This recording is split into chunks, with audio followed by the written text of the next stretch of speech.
Hidup ni memang macam ini. Sidai lebih lama lagi pun dah sebahagian daripada program lah. Kita sidai je lah diri kita, tunggu yang lain sampai.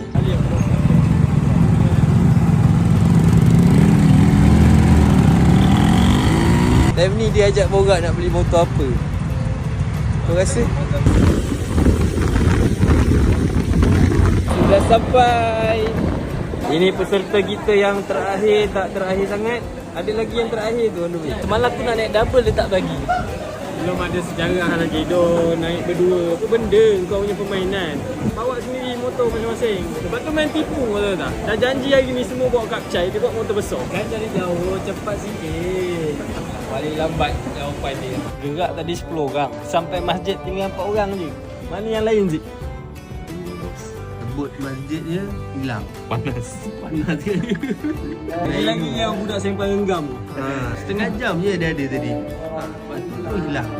Dia kata kat aku janggut panjang, janggut beriman. Padahal tu janggut scam orang. Siapa jumpa kau tolong settlekan budak tu Ajak merayap lagi. Ajak pergi masjid, hilang semua. Dia pakai budak-budak. Rosak.